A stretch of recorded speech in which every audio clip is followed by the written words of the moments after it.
Let's start with Jimmy Henchman's motive for the shooting of Tupac in '94.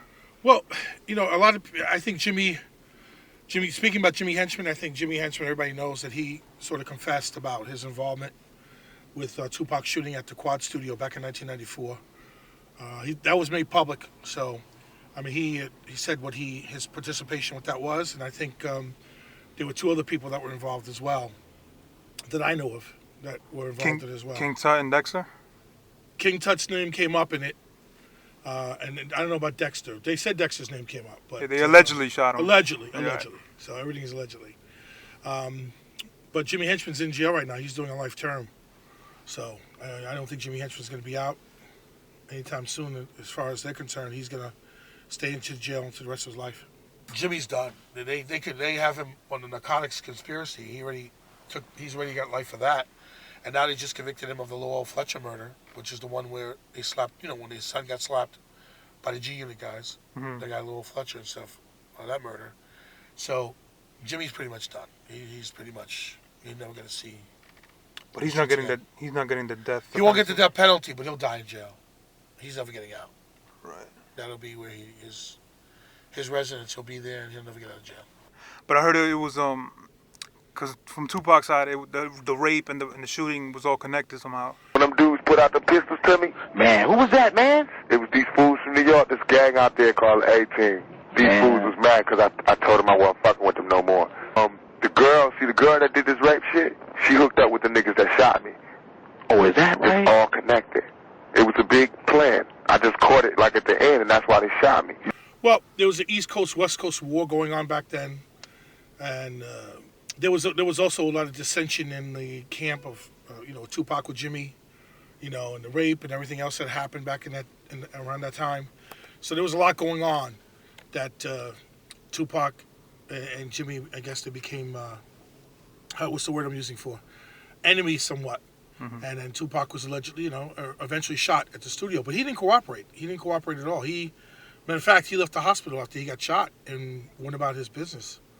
So he was strong back then. Tupac was strong. He survived those injuries, which was amazing back then, Mm-hmm. Haitian Jack. Who was Haitian Jack? Well, Haitian Jack was he was a guy that was very close to Tupac and them and Jimmy back in the days. They were all Haitian. It was he was Haitian. I think Jimmy's Haitian. So there was a relationship there as far as the culture is concerned. But, Haitian Jack was in the business a long time with a lot of people. And a lot of people said, that Jack was a strong man, a strong-arm guy for a lot of different people, like Muscle. He was very, very influential in the streets, knew a lot of people. But I heard Jack, from what I heard, Jack is not even in the country. I think he's in DR, and he can't come back here. I think they deported him. But he allegedly set Tupac up because he was let off with not even jail time, I think it was probation or something. I don't know. Yeah, that was brought up too. They brought up his involvement with Tupac, Haitian Jack's involvement, and everything else. But like I said, whatever he has done, whatever crimes he's done, I think the government was satisfied with what they got him on, and they sent him packing. And I don't think he could come back to the country. I think he's done. Was he an informant? I don't know if he was an informant or not, but I do know that the government had a strong case against him and sent him back so that he couldn't come back to the United States. Right. So, but Jimmy's motive behind the shooting was, I heard it was like a warning, though. Yeah, with Tupac and stuff, I think back then it was a warning. But all those shots that he took, somebody shoots you 4 times, I don't think they're warning you. I think they're looking to cause your death. Right.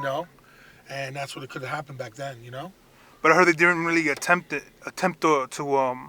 shoot him, but to rob him because he fought back. They did. From what I heard, they attempted to rob Tupac. I think his gun came out, and he might have shot himself during the scuffle because he had a gun too. That was talked about as well, about him having a firearm as well. He was getting robbed. Tupac actually had a gun on him, and he accidentally shot himself. Yeah, that was back in '94 when he was at the Quad Studios. There was evidence that Tupac may have had a gun himself, and he may have shot himself accidentally, taking the gun out of discharge accidentally, and he shot himself back then. Now there's been speculation that he didn't really that night he didn't really get shot 5 times. No, he was shot. He was shot several times that night. He got shot, but he went to the hospital himself, and then he checked himself out. If you remember, he checked himself out of the hospital. Right. I think some guys got him. I think some. I don't know if it was the Nation of Islam or some other guys that he knew. They got him out. I'm not even sure or not, but they got him out of the hospital and secured him where he wanted to be secured. He didn't trust anybody, so he wanted people that he knew that he could trust to secure him. And never as your years as a cop, you never crossed your path. And my years as a cop with 2Pac, we've seen each other. I mean, I've seen him. I've been around him, but I knew more about what he was. I didn't really associate most with rappers because I had to investigate them. So, Right. I couldn't get into too tight with them. But I knew a lot about their lives and what they did. And I watched and followed them for many years, just to keep abreast of what they did. Don't you find it kind of weird that because when he was shot in '94, the same 2 cops that arrested him for the rape were supposed to be on the scene that night? Right. Well, what happened was that there was a problem because the police officers that handled that case were from the Midtown North Precinct.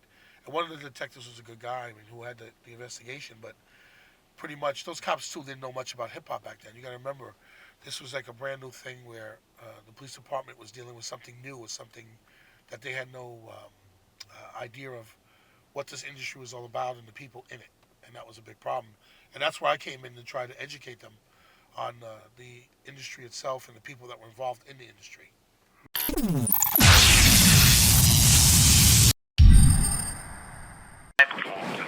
Our security went up more. We kept security with us daily, but when those things went on, it was, we had to wear bulletproof vests. We had to, we were getting threats. And, it was said that Puffy had a $75,000 award out for anybody that could bring them a real death row medallion. Feel like a main course when you get it, and shout out to the marketing team, because even though we go on hiatus for like 8-9 months, everybody's still talking about Power until it comes back. Okay. It's one of those infectious shows that people just want to watch it over and over and over again.